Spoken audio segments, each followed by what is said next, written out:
chance, man. Shit was funny. Oh, I see you on your sad sack bullshit. All done. Nothing left to do. For Frank. Right, Frank. Like a hunger. A dreadful, nasty, ever-present hungry stuff. Came shaking. My beautiful father. Whatever the rumor said, I knew he never touched a single one of those kids.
There are films that arrive in your life quietly, almost as an afterthought, slipping into a streaming queue between bigger, louder titles, and yet something about them refuses to let go once you actually sat with them.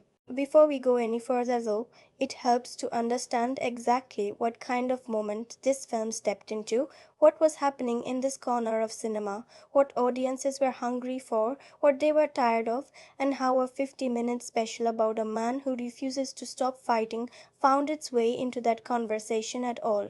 That is where we begin. To understand why this film exists at all, you have to go back further than its release date.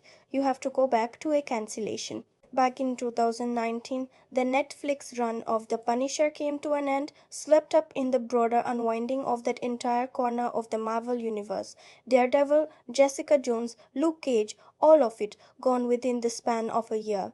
Victims less of quality and more of corporate restructuring, the kind of decision made in a boardroom that has nothing to do with what audiences actually felt about the work. And what audiences felt, in the case of Jon Bernthal's Frank Castle, was something rare.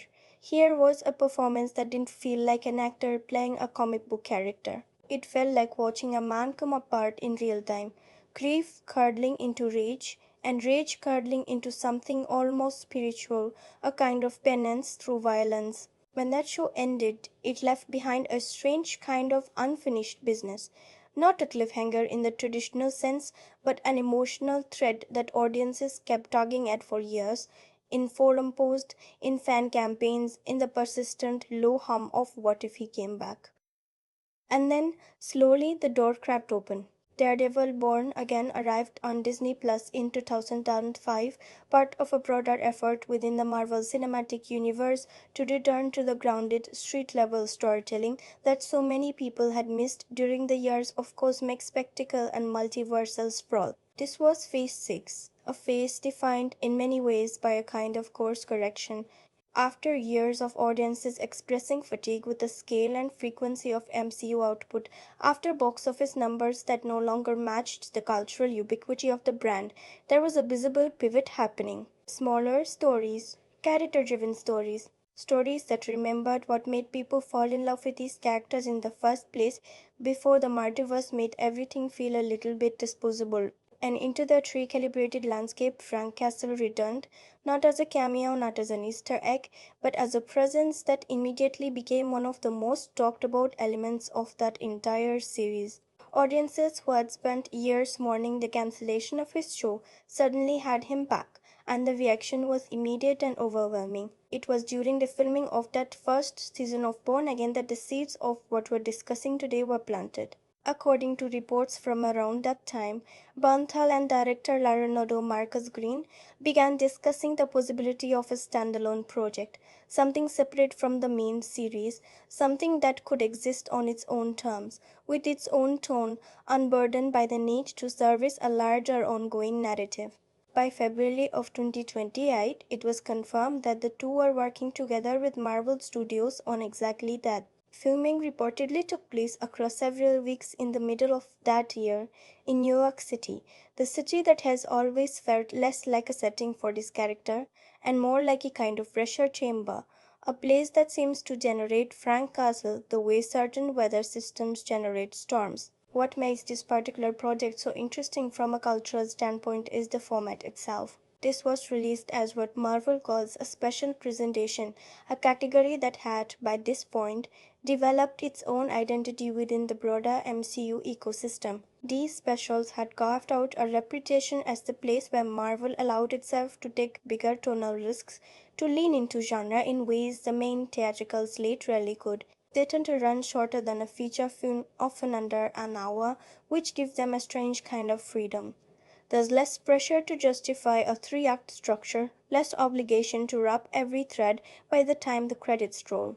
They can simply be an experience, a mood, a single sustained idea explored without padding, and for a character like Frank Castle, a character whose entire emotional register is built around intensity, around the unbearable weight of carrying violence inside you, that compressed format turned out to be, in many ways, the perfect container. There's another layer to this worth sitting with, and it's one that I think gets lost in a lot of the discourse around this film: the writing credit. This marks the first time Bernthal has received a formal writing credit on anything connected to this character, working alongside Green on the script.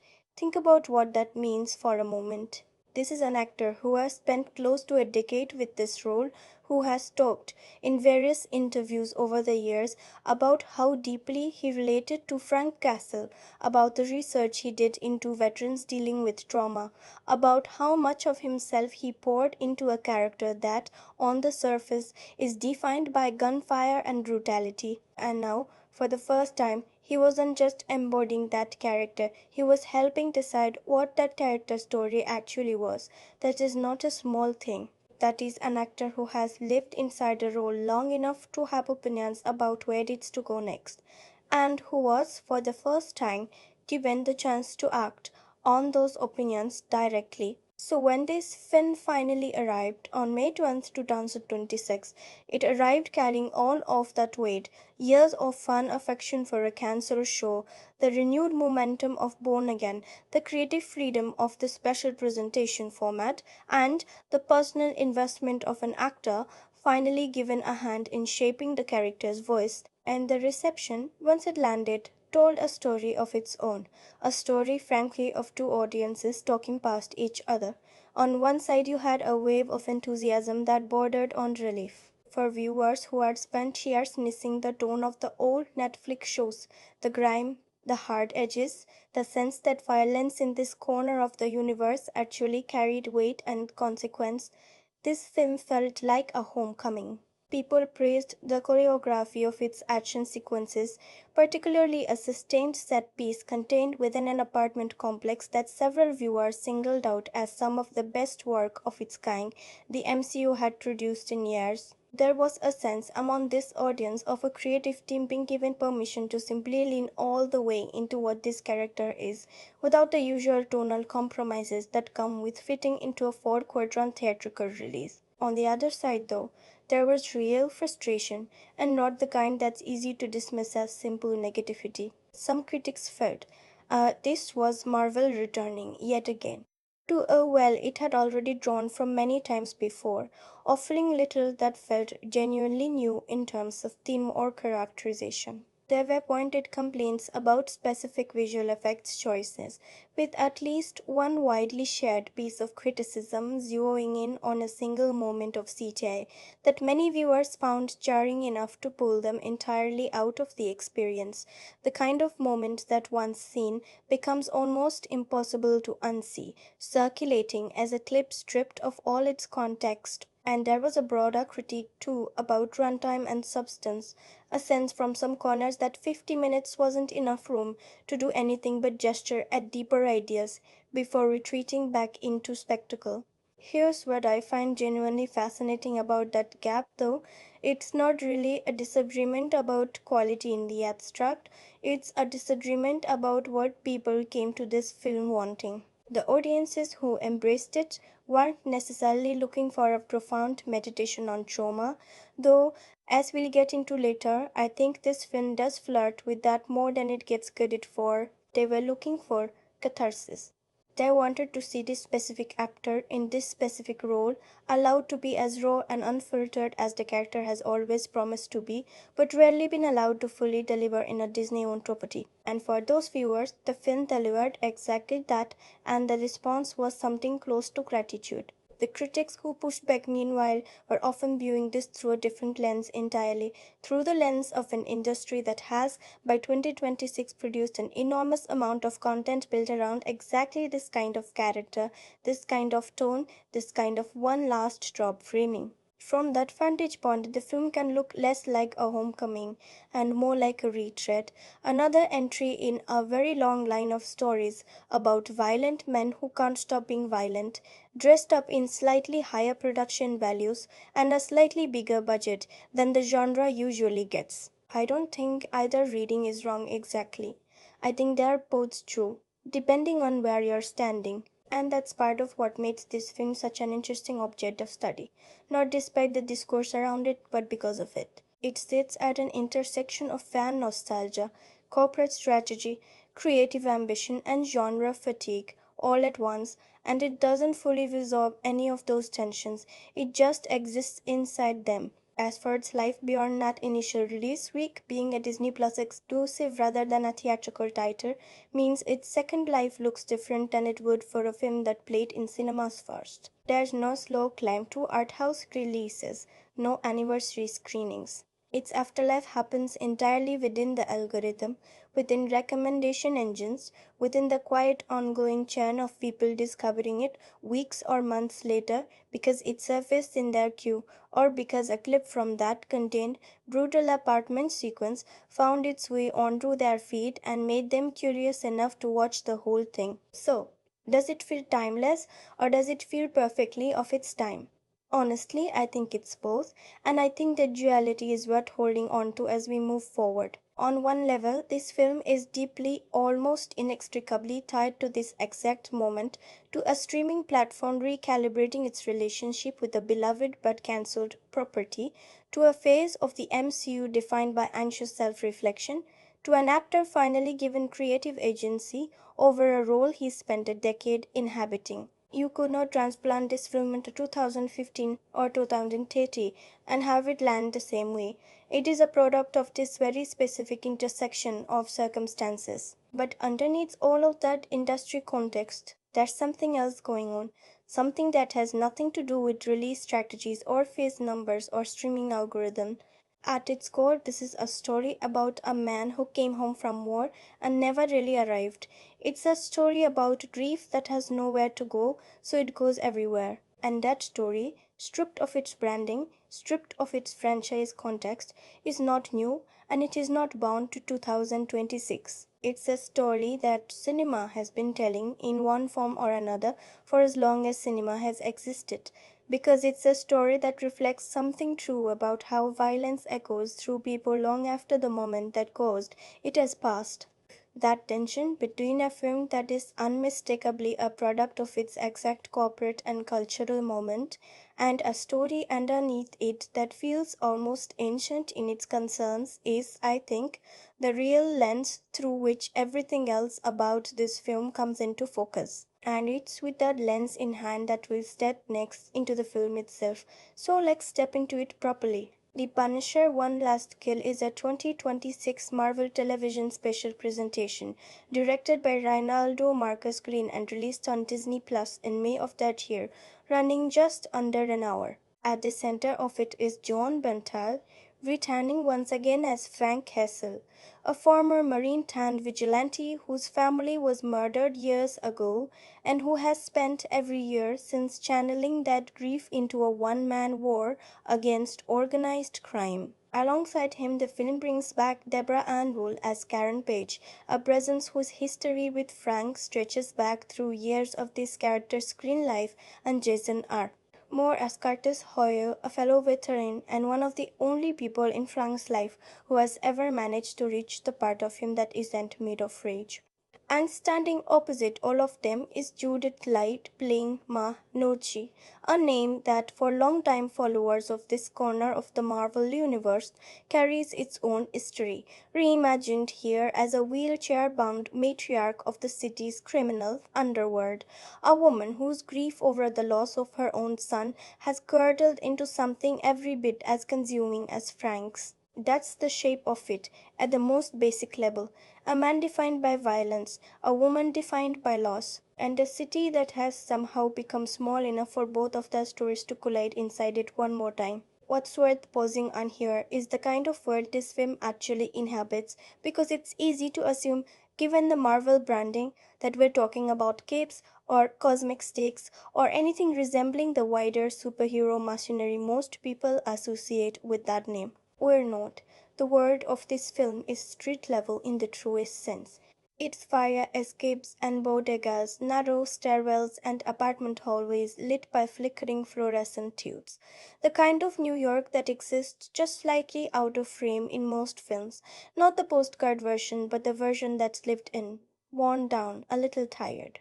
This is a world built on proximity.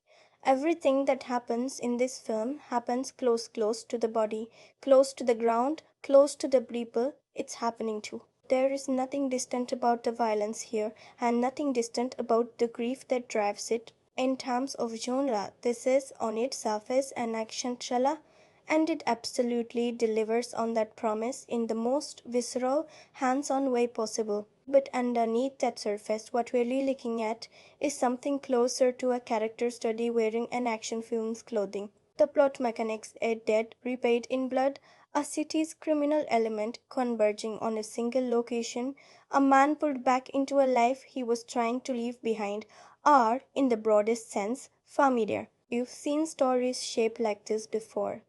And so have I. What makes this one worth our time isn't the shape of the story. It's what's happening underneath that shape. The question of what it costs a person to live the way Frank Castle lives, and whether one last kill is ever actually the last one. Now, who made this, and what does that mean for how the film feels from the inside? Reinaldo Marcus Green is a director whose work, even when it moves into genre territory, tends to stay deeply attached to character, to the small human moments that exist in the spaces between the bigger plot beats. That sensibility is all over this film, even in its most chaotic sequences. There's a control to how it's shot, a patience in how it lingers on faces that you don't always get in projects built primarily around action. And then there's Benthal himself, not just as the actor carrying the lead role, but for the first time in this character's screen history, as a credited writer on the project, working alongside Green on the script. I think that detail matters more than it might initially seem to. When an actor who has spent close to a decade with a character is finally given a hand in shaping that character's story, what tends to come through isn't ambition or spectacle, it's intimacy, a kind of specificity that only comes from having sat inside a role long enough to know its quiet corners, the things it would never say out loud, the silences it would choose over words. You can feel that intimacy in this film. Even when it's loud, and it is often very loud, there's a sense that someone behind the camera and in front of it knows exactly what this character is carrying and isn't interested in explaining it to you. They're interested in showing you what it looks like to carry it. So, spoiler free, should you watch this? I think the honest answer depends a little on what you're looking for, and I say that without any hedging because I think it's actually the most useful thing I can tell you. If you're coming to this as a long time follower of this character, if the cancellation of the original series left an unfinished feeling in you that's never quite gone away, I think this film will feel, at least in its best moments, like exhaling after holding your breath for a long time. There's a rawness here, an unfiltered quality that this character has rarely been allowed on screen.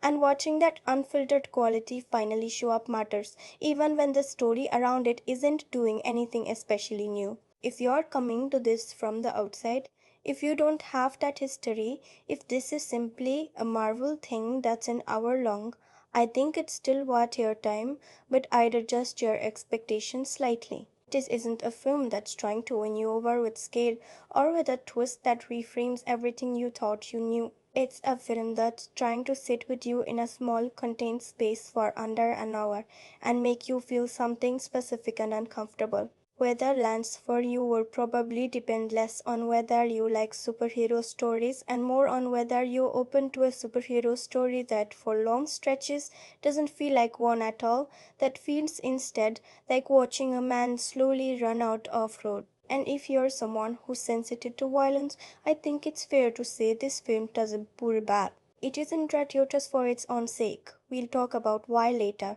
but it is unflinching, and it earns every bit of the special presentation framing that lets it exist outside the usual constraints. Go in with that understanding. And I think there's something here worth experiencing, not despite its rawness, but because of it. What I want to do next is take you back to the very beginning of my own time with this film, the first few minutes before any of the analysis, before any of the context we've just walked through. Because there's something about how this film chooses to open that tells you almost everything about what it's going to ask of you if you're paying attention. And I think it's worth sitting with that opening the way I did the first time, without rushing past it. When I first sat with this film, I expected to know exactly what I was getting. That's the strange thing about returning to a character you followed for years. You walk in with a kind of muscle memory, a sense of the rhythms the story is going to move in before it even starts moving. I expected gunfire early. I expected a cold open that would drop me into the middle of something violent, the way these stories so often do, establishing stakes through immediate physical danger before anyone has said a word. And in a sense, I got that, but what I didn't expect was how quiet a loudness would feel. There's a particular kind of stillness that settles over a film right before it shows you something it knows you're not ready for, and this film understands that stillness intimately. The opening minutes don't rush. They linger in spaces, hallways, stairwells, the kind of in between architecture that most films treat as transitional, as the gap between scenes rather than the scene itself. And here, that gap is the scene. You are given time to notice the texture of a wall, the quality of light coming through a window at a particular hour, the sound of a building settling around the people inside it. It's the kind of opening that asks you to slow down before it speeds you up, and if you're not paying attention, you might mistake that slowness for nothing happening. But something is happening. The film is teaching you how to watch it. What struck me most in those first few minutes was how exhausted everything felt. Not in a way that drained the film of energy, but in a way that gave its energy a specific shape. There's a heaviness to how Frank Castle is introduced here, a sense of a body that has been carrying something for so long it no longer remembers what it feels like not to. This isn't a hero getting up for one more fight with renewed purpose. This is a man who looks like he's been awake for years, who moves through the world the way you move through a house at 3 in the morning when you can't sleep. Careful, quiet, half present, waiting for something to happen so the waiting can finally stop. And then, of course, it does happen. Without getting into specifics, because we are saving all of that for later, the opening stretch of this film makes its intentions clear fairly quickly. This is going to be a film about proximity, about violence that happens in tight spaces between people who can see each other's faces, who are close enough to hear each other breathing. There's nothing distant about it, nothing sanitized. And the atmosphere the film builds around that violence is one of the most striking things about its opening. It doesn't feel exciting in the way action sequences are often designed to feel exciting. It feels inevitable, like watching weather arrive. You can see it coming, you know what it's going to do, and there's nothing to do but watch it happen. I think what surprised me most sitting with those opening minutes was how little dialogue there was. For a story about a man whose entire identity has been shaped by what was taken from him, by grief that he's never been able to put into words, the film seems to understand instinctively that words aren't really the point. What you get instead early on are faces, long held shots of expressions that are doing more emotional work than a page of dialogue could. There's a moment fairly early where the camera simply holds on Frank's face for what feels like an uncomfortably long time. And in that stillness, you can read everything: the exhaustion, the resignation, something underneath both of those that might be grief and might be something closer to relief. The relief of a person who has been waiting for permission to stop pretending things are okay and who has just been given that permission by the universe deciding once again that they don't get to be okay. How did it feel different from what I came in with? I think I expected catharsis to arrive quickly. That's the genre promise, after all, especially with a character this primed for it. One last kill is right there in the title. You expect a film that's going to deliver exactly what that title promises, efficiently and without much ceremony, and there is plenty of that here, make no mistake. But what I didn't expect was how much the film would make me feel the wait before the release, how much time it would spend making sure I understood what it cost Frank Castle to become what this story needs him to become before it lets him become it. There's a particular kind of dread that settles in during those opening minutes, not dread in the sense of fear for what's about to happen to the characters, but dread in the sense of recognition. You start to realize fairly early that this film isn't interested in giving you distance from its violence. It's not going to let you watch from a comfortable remove the way so many action films allow you to. It's going to put you in the room. And once you realize that, once that recognition lands, the atmosphere of the film shifts in your mind. It stops feeling like the beginning of an action movie and starts feeling like the beginning of something closer to a vision. Something you're not just watching but sitting through. The way you sit through a long night with someone who's in pain, and there's nothing you can do but stay. That's the feeling I carried with me out of those opening minutes. Not excitement exactly, though there was some of that too, in the craft of it, in the confidence of how it was shot and paced. Mostly what I carried was a kind of quiet bracing, a sense that I had just been told, without a single word of dialogue, exactly what kind of story I was about to be told, and exactly how much it was going to ask of me to sit through it. And from there the film doesn't waste any time. It moves quickly and with purpose into the story itself, into the chain of events that pulls Frank Castle back into a fight he thought he'd already finished. And that's where we're going next, into the story, not as a sequence of plot points, but as the lived experience this film clearly wants it to be. So let's go there. Let's walk through what this film actually does, not as a list of plot points, but as the experience it's clearly designed to be, something you move through rather than something that's simply explained to you. The film begins in essence with absence, not the absence of plot, there's plenty happening, but the absence of the man we remember. We find Frank Castle living in an apartment in Little Sicily, a neighborhood whose name carries its own quiet irony, given everything that's about to unfold there. And what we see in those opening stretches is a portrait of someone who has finished the thing he thought would finish him. The mission that defined his entire existence for years, tracking down and eliminating every person connected to his family's murder, is complete, done, over. And what the film understands with a clarity that I think is genuinely its strongest insight is that completing a mission like that doesn't bring peace, it brings a vacuum. Because if the only thing holding you together is the thing you're moving toward, what happens to you the moment you arrive? What happens in this case is collapse. We see Frank drinking. we see him in pain in ways the film doesn't dwell on for shock value, but also doesn't shy away from a man whose relationship with his own body has become adversarial, someone punishing himself in the absence of anyone left to punish. And we see the hallucinations begin. His children, his fellow soldiers, the ones who didn't come home, carrying a presence from his past that clearly still occupies real estate in his mind that he's never been able to clear out. These aren't jump scare hallucinations, the kind designed to startle you. They're quieter than that, sadder than that. Apparitions that seem to simply exist alongside him, the way grief does, uninvited and permanent, sitting at the kitchen table like it belongs there. Here's the thing about this opening stretch that I think gets underappreciated in a lot of the conversation around this film. It is structurally a film about a man at the end of his rope, before it becomes a film about a man finding a reason to pick the rope back up. And the way it traumatizes that end of the rope moment is, I think, one of the most quietly devastating choices in the entire 50 minutes. Frank backs away his deer, the best, the symbol, everything that has defined his second life, and locks it up like someone putting away the tools of a job they've finally finished.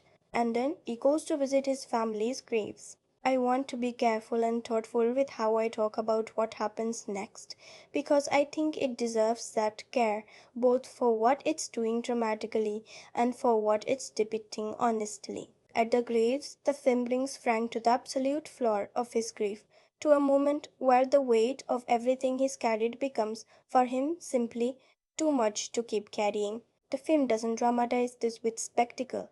There's no score swelling toward catastrophe, no framing that turns this into action. It's quiet, it's still. It is, in its own way, the most exposed this character has ever been on screen. A man who has spent his entire existence as a wall of violence, finally shown without any of that armor at the place where his family is buried, having reached the point where he can no longer see a reason to keep going. And then his daughter appears to him, not as a jump scare, not as a twist, but as a presence, the way the other hallucinations have appeared throughout the film, except this one arrives at exactly the moment it needs to. The film doesn't explain this moment away with dialogue.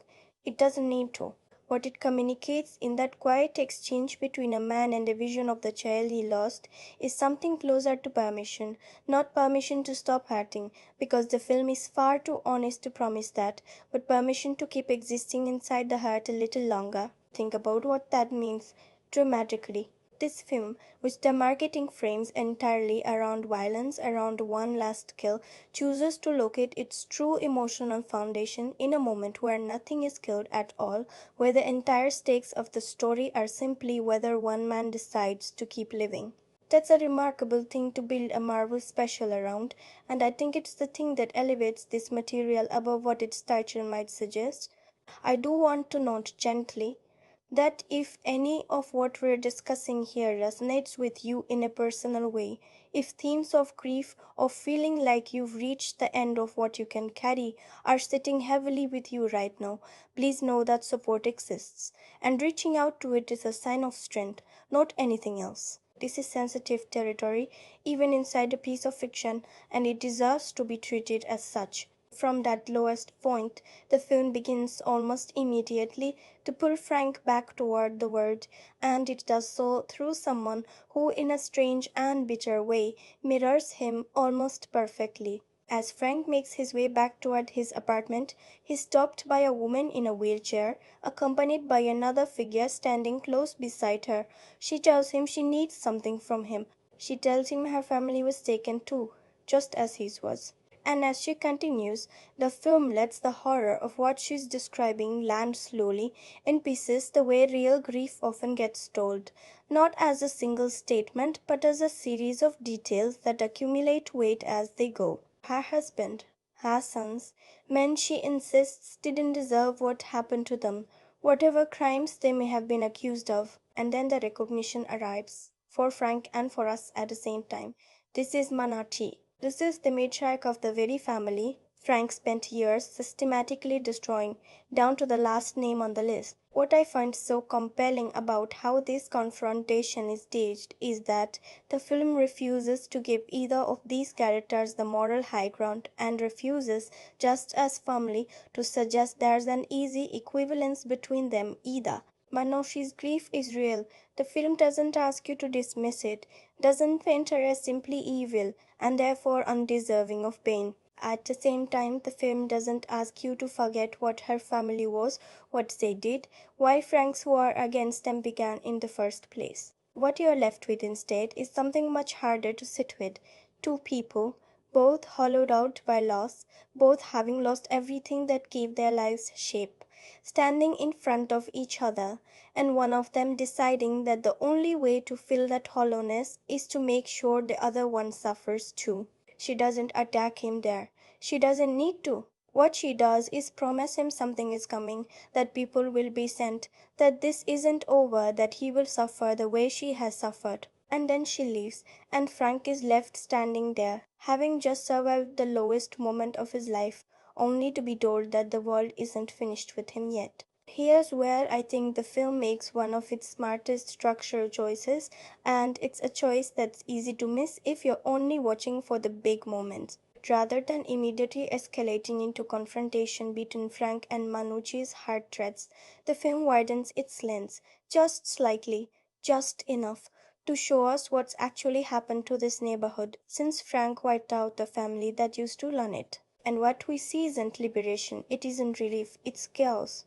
With the Gnucci family gone, there's no longer any structure, however corrupt, however violent, holding the criminal element of Little Sicily in any kind of check. And into that vacuum pour the worst kinds of people, opportunists, predators, people for whom the absence of any organizing force, even a criminal one, simply means there's nothing left to stop them from doing whatever they want, to whoever they want, in broad daylight. This, I think, is where the film quietly reviews what it's actually interested in saying, something we'll come back to in much more depth later, but which is worth planting here. Frank's war was never really about justice in any clean sense. It was about removing something. And removing something, the film suggests, doesn't automatically make the space it leaves behind better. Sometimes it just makes that space available to something worse. And it's into that vacuum that Frank gets pulled, not by Ma Gnucci's threat directly, not yet, but by something smaller, more immediate, more human. We see him encounter a man, the owner of a small donut shop, under attack from a group of men tearing through the neighborhood with the kind of casual cruelty that comes from knowing no one is going to stop them. Frank intervenes, and here is the moment where I think the film's emotional logic clicks fully into place. He doesn't intervene because he's been activated, like a switch flipped back to on. He intervenes because the alternative, watching this happen and doing nothing, has apparently become unbearable to him in a way that even his own despair, just scenes earlier, wasn't. Think about what that says about this character. This is a man who, not long ago, couldn't find a reason to keep existing for his own sake, and yet faced with someone else's suffering right in front of him, something in him moves before he's even decided to let it. That's not a hero rediscovering his purpose in some triumphant sense. That's something closer to instinct outliving despair, the muscle memory of decency surviving even after the person carrying it has, in every other way, given up on himself. The shop owner, terrified and desperate, tells Frank something that raises the stakes immediately and personally. His daughter is still inside, trapped with more of these men. And just like that, without speeches, without a montage, without any of the genre signaling that usually accompanies a hero's return, Frank is back. Not as a choice he consciously makes, but as something the film lets happen almost by accident, the way real turning points in a person's life often arrive.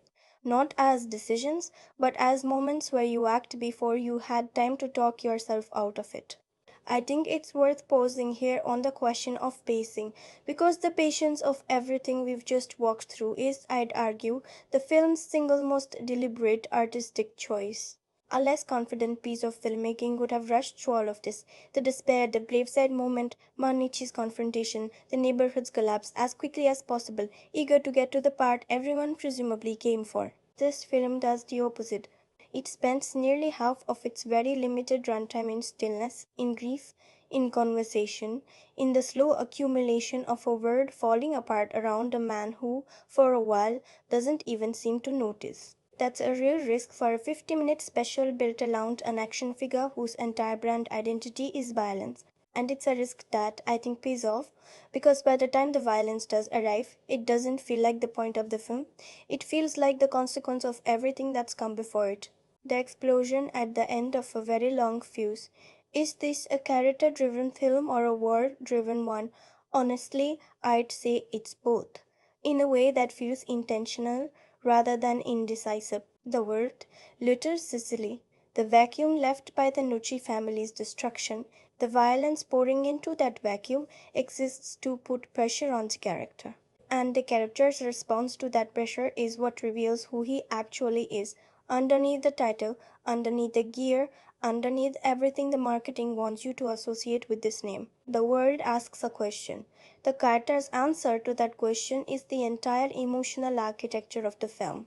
And now, with Frank pulled back into motion, with a child in danger, a neighborhood in chaos, and a woman somewhere out there who has just promised him an army, the film is ready to do what it's been holding back from doing for nearly half its runtime. It's ready to let go.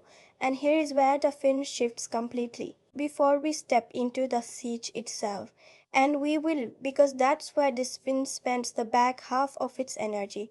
I want to pull back the curtain a little on how all of this actually came together because I think the production story behind this special tells you almost as much about its identity as the story on screen does. The first fact worth sitting with is the one we already touched on, but it deserves a little more room here. This marks the first time Jon Bernthal has received a formal writing credit on anything connected to this character, sharing that credit with director Ryder Narcos Green. According to interviews from around the time of release, the two had been quietly developing this idea together during the filming of the first season of Daredevil Born Again, with Marvel Studios confirming their involvement by early 2025. Think about what that means for the cliffside sequence we just spent so much time with. That scene, quiet, unhurried, almost unbearably intimate, wasn't handed to Bernthal by a writer who'd studied the character from the outside. It came, at least in part, from the person who has spent nearly a decade living inside Frank Castle's skin, who has talked in the past about how personally connected he feels to this role. Knowing that weaves the entire scene for me. It stops feeling like a writer's choice to humanize the character for dramatic effect and starts feeling like something closer to a confession. An actor finally given the chance to write down what he's always believed this character was really carrying. The second fact takes us into the physical filmmaking itself. Reportedly, filming took place in New York City over several weeks in the middle of 2025, with the production working to capture the specific texture of Little Sicily.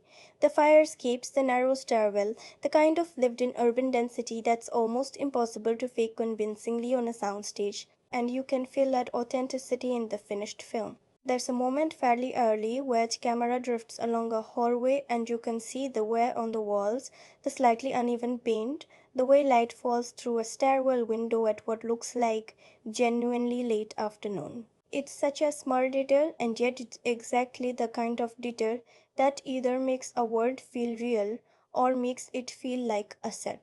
Here it feels real, and that realness becomes essential once the siege begins, because for that sequence to land emotionally, this building can't feel like an action movie location.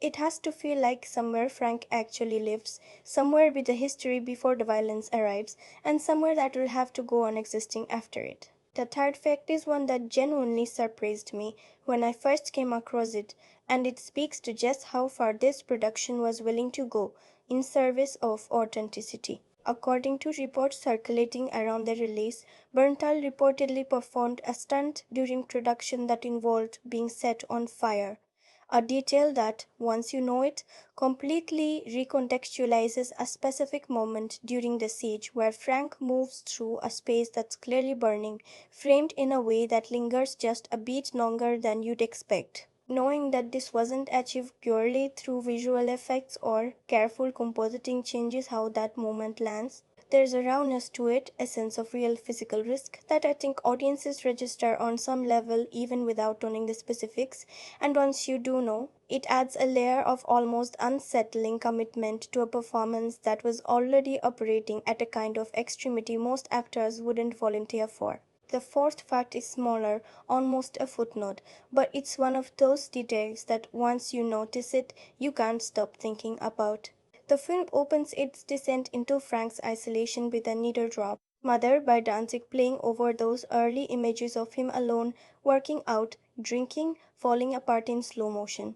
On the surface, it might read as just a tonally appropriate piece of music, the kind of dark, gothic rock hue that fits a brooding antihero. But sit with the song's history for a moment, its place in a certain strand of American cultural memory, the way it's been used before in other contexts to signal danger, transgression, a kind of ritual invocation of darkness. Placing it here, at the very threshold of the film, before we even fully understand what state Frank is in, functions almost like a warning bell, the film telling you in its very first needle drop exactly how far down it's about to take you, and asking whether you're ready to go there with it.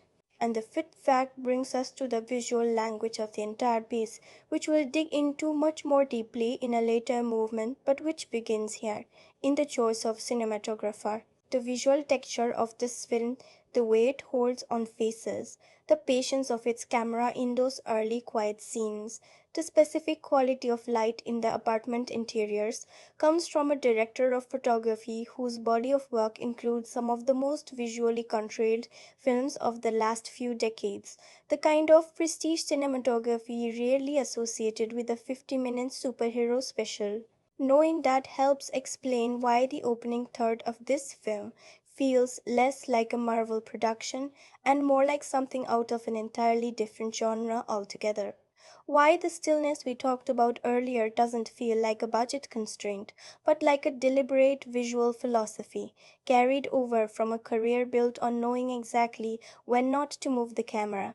There's one more piece of the production puzzle worth mentioning here, and it has to do with casting, specifically the choice to recast Ma Gnucci as a wheelchair bound matriarch played by Judith Light. For longtime followers of this character's history in other media, that's a meaningful reimagining, and according to interviews around the production, the creative team was deliberate about what that change would mean for the character's presence on screen. Her stillness, her physical containment, would contrast against Frank's constant restless motion. And once you've seen the confrontation between the two of them, two people, both physically marked by what's been taken from them, facing each other in a hallway, that casting choice starts to feel less like a logistical decision and more like a thematic one. Two bodies both altered by loss in ways the world can see, both refusing to be defined by what was done to them, even as they head toward each other with completely opposite responses to that same kind of pain.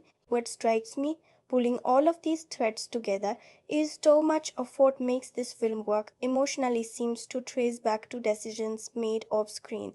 An actor finally allowed to write, a production committed to physical and locational authenticity, even when it carried real risk, a soundtrack choice that does quiet narrative work before a single line is spoken, a cinematographer bringing the sensibility from an entirely different cinematic tradition, and a casting choice that turns a comic book villain inte briljant till det. None of these facts on the room would tell you much, but together they start to sketch the outline of a production that was thinking about this material far more carefully than its compressed runtime or its special presentation branding might suggest. A small team working within real constraints, clearly trying to make something that felt earned rather than manufactured. And it's with all of that in mind, the authenticity of the spaces, the physical commitment of the performance, the deliberateness of every choice we've just walked through, that the film is finally ready to let all of that craft collide at once in the sequence that everyone, by this point, has been waiting for. So let's talk about what this film does well, and I want to start with performance, because everything else in this film, in some sense, built around one man's face. Jon Bernthal has played this character for close to a decade now, across multiple shows and contexts, and there's a temptation after that much time to assume an actor is simply repeating a known formula. hitting the same beats, the same growl, the same controlled menace audiences have come to expect. What's remarkable about this performance is how little of that is true here. The Frank Castle we meet in this film's opening stretch barely resembles the version most audiences carry in their heads. Corn is the coiled, purposeful intensity.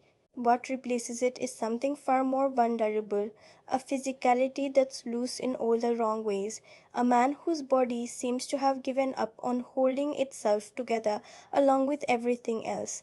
The scene that proves this completely for me is the graveside sequence we spent so much time with earlier.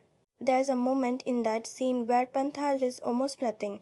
No laced voice, no dramatic gesture, just a face caught in something between exhaustion and surrender. And it's in that stillness that the entire performance reveals itself. Because what you're watching isn't an actor performing grief in the way grief usually gets performed on screen. The shaking, the tears, the visible signs we've all been trained to recognize as sad. What you're watching is something quieter and, I'd argue, far more accurate, a person who has gone past the point where grief expresses itself outwardly at all, who has arrived somewhere flatter and more dangerous than tears. That's an enormously difficult thing to play because it asks an actor to communicate everything through absence to what isn't happening on his face rather than what is. And Bernthal pulls it off in a way that watching it made me forget entirely that I was watching a performance at all. Now, here's what I think elevates this beyond a great central performance into something the whole film achieves together.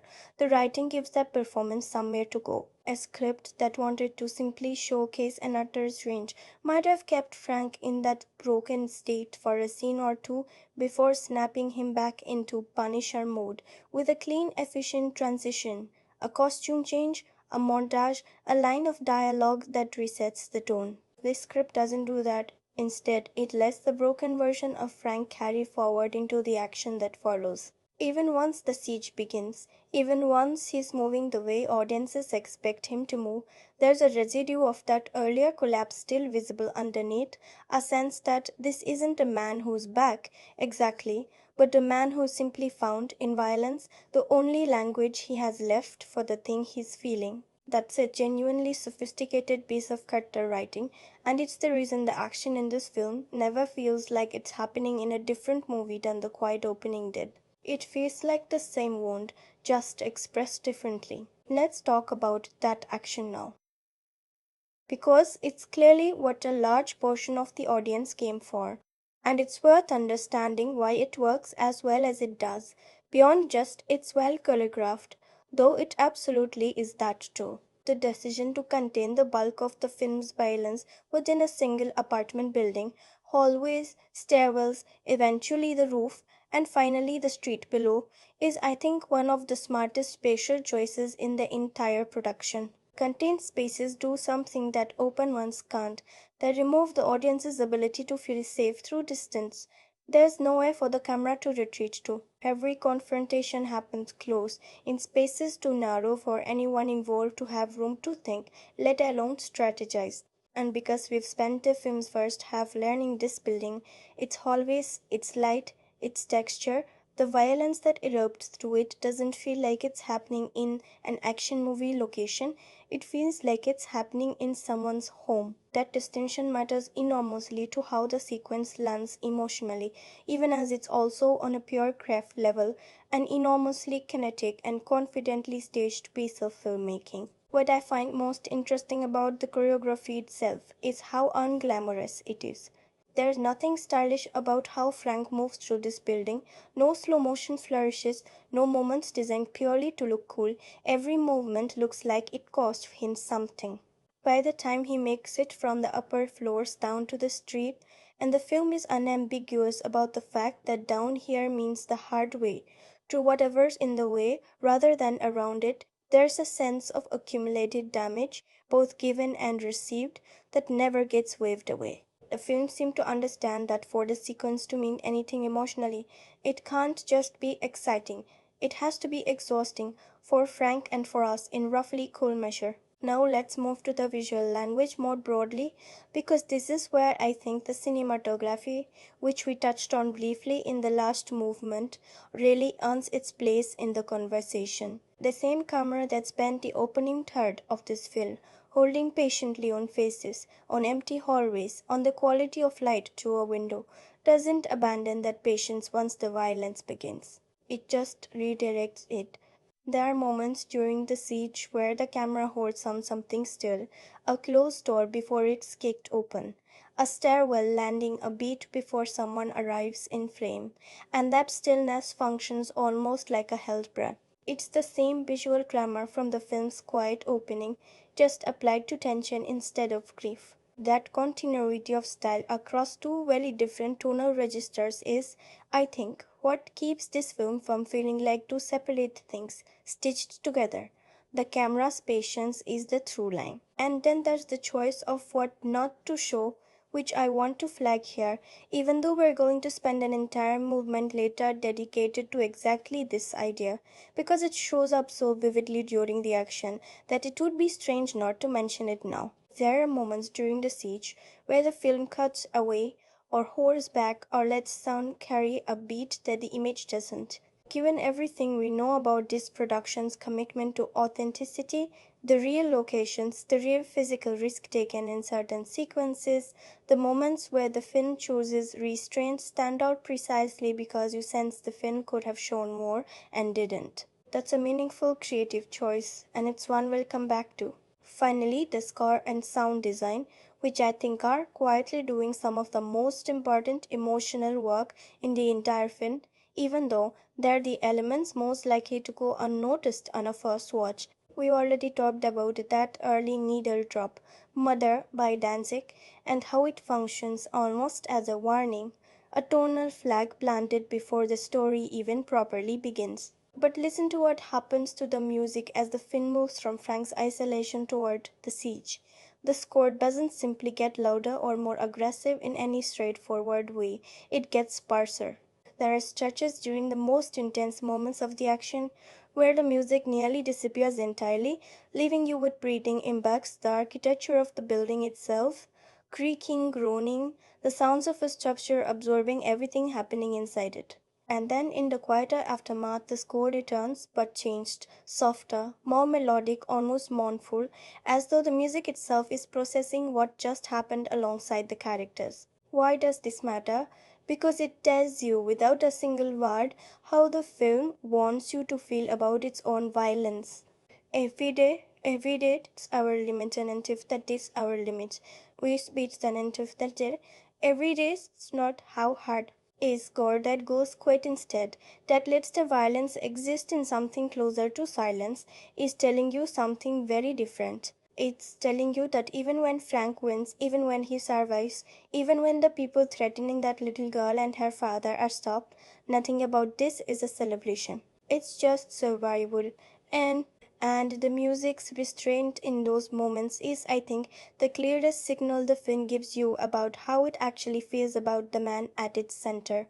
Not as a hero enjoying a victory, but as someone who has simply once again found a way to keep going. All of which brings us to something the film does almost entirely without dialogue, without music, sometimes without any movement at all, and which deserves its own space to be talked about properly. Because underneath everything we've just discussed, the performance, the writing, the choreography, the score, there's a language this film speaks even more fluently than any of those. The language of what it chooses not to say.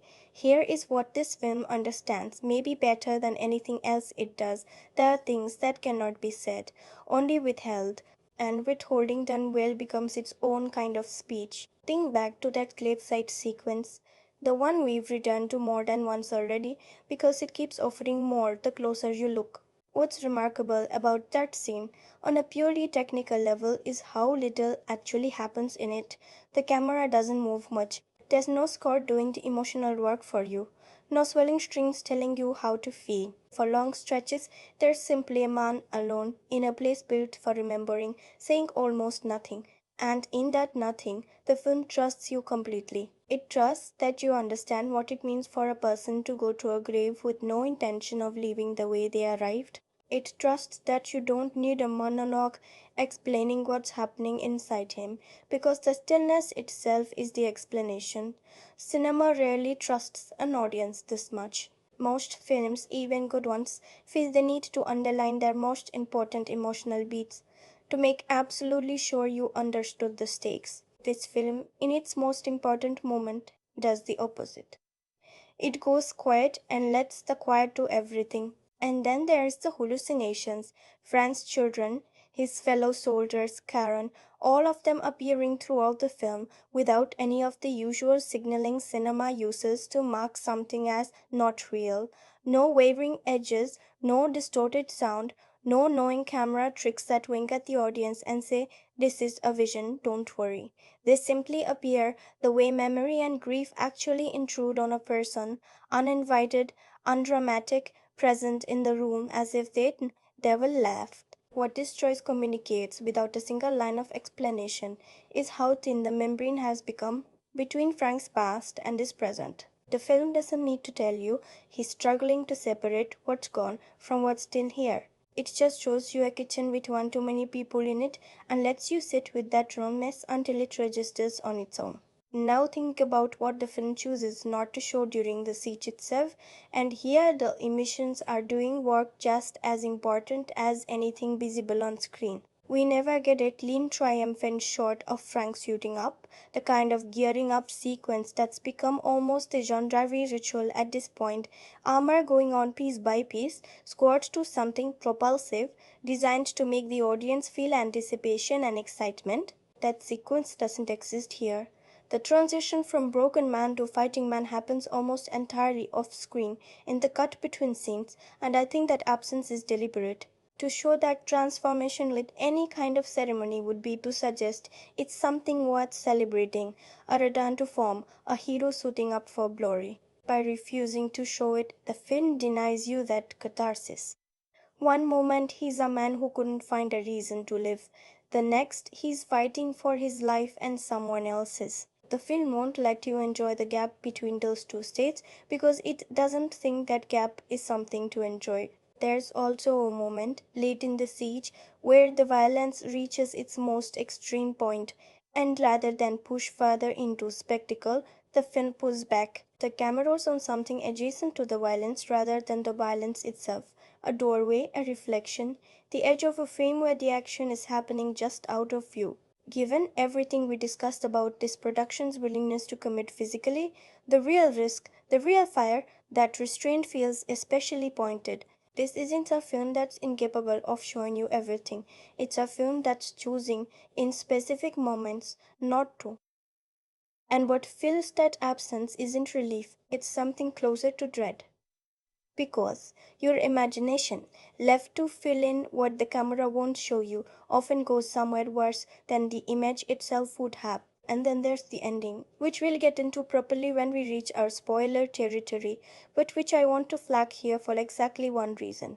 It's almost entirely silent. After everything, after the noise, the destruction, the weight of everything this film has put both Frank and us through, the final exchange between Frank and the people he's just protected happens with barely a word spoken, a gesture, an object passed from one hand to another, a look held a beat longer than it needs to be. Cinema rarely ends a story about this much violence this quietly, and I think that quiet is the whole point.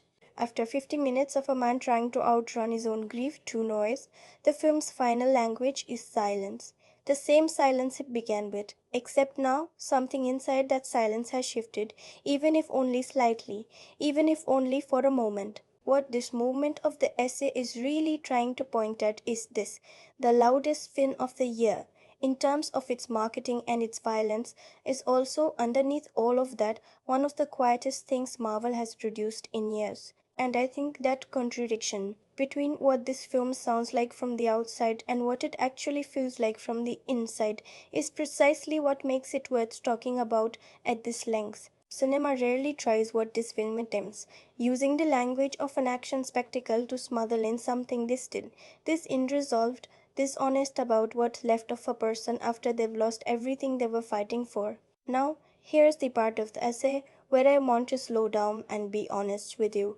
Because everything we've talked about so far has been, in many ways, a case for why this film deserves more credit than it often gets. But more credit than it gets is not the same as no flaws. And I think a film this thoughtful in some areas deserves criticism that's equally thoughtful where it falls short. So let's talk about where this film falls short. Fairly, and without cruelty, but without softening it either. The first thing worth naming is something that became almost immediately upon release the single most talked about element of the entire production, and not for the reasons the filmmakers would have wanted. There's a moment during the siege, a specific beat lasting only a few seconds, where a visual effect simply doesn't land. The character on screen, for just that brief stretch, stops looking like a person in danger and starts looking like something rendered a transition so jarring that it pulled a significant number of viewers completely out of the moment, regardless of how invested they'd been up to that point. And here's the thing about moments like this, they're disproportionate. A few seconds of unconvincing effects work shouldn't undo nearly 50 minutes of careful, deliberate filmmaking. But that's not how attention works, especially now. That handful of seconds became a clip, circulated independently of everything around it, and for a certain portion of the audience, it became the film, the thing they knew about it before they'd seen anything else. Is that fair to the film as a whole? Probably not. But is it a real flaw worth naming honestly? Yes, because it points to something slightly larger than just one effect shot. It points to a gap between the film's ambitions in its quieter, more controlled moments and the resources or time available to fully realize its more spectacle driven ones. The graveside sequence we spend so much time with works because it asks very little of visual effects and everything of a performance and a camera that knows how to hold still. The siege asks for something different, for technical execution at a level that in this one instance the production simply didn't fully meet. That's not a wound in the sense of undermining the film's themes, but it is a real and visible seam, and pretending otherwise wouldn't be honest. The second area worth examining is pacing, and here I want to be careful because I think the same choice can be read in two very different ways, depending on what you, as a viewer, came in wanting. We spent a long time earlier talking about how patient this film is in its first half, how it lingers, how it refuses to rush toward the action. I frame that patience as one of the film's greatest strengths, and I still believe that. But I think it's fair to acknowledge that for some viewers, that patience reads not as deliberate restraint, but as a film that takes a long time to get going, especially given how short the overall runtime is. If you're coming to this expecting a 50-minute action piece, and roughly half of that runtime is spent in quiet, internal, dialogue light scenes of a man falling apart, that's going to feel, to some viewers, like the film is eating into its own promise. I don't think that reaction is wrong, exactly. I think it's a reaction to a structural choice that prioritizes one kind of viewer's experience over another's, and there's a cost to that, even if I personally think the trade off was worth making. The third flaw, and I think this one is the most substantial, has to do with the supporting characters. Specifically, how thin some of them feel relative to how much the film seems to want them to matter. Curtis Hoyle, for instance, occupies a strange space in this story. We know from this character's history what he represents, a fellow veteran, someone who has tried again and again to reach the part of rank that isn't consumed by violence, and the film gestures toward that history. But gesturing isn't the same as using. Curtis appears, exists within the frame, carries weight by association with everything we already know about him from elsewhere.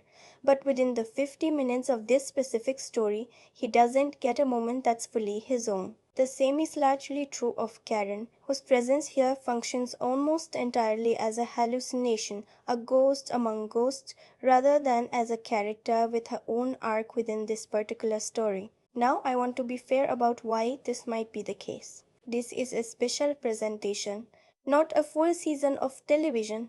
There's only so much room, and the film has clearly made a choice to spend nearly all of that room on Frank himself, on the internal journey we've spent so much time unpacking. That's a defensible choice. But it does mean that anyone coming to this film hoping to see meaningful development for the people around Frank, the relationships that in other versions of this character's story have provided some of the most affecting material, is likely to come away a little hungry. These characters function more as emotional shorthand, as reminders of a fuller world that exists just outside the story's frame, than as people whose own inner lives this particular film has time for. Is that a wound or just a limitation of form? I think it's somewhere in between, a real absence, but one that feels more like the cost of the film's chosen focus than a failure of imagination.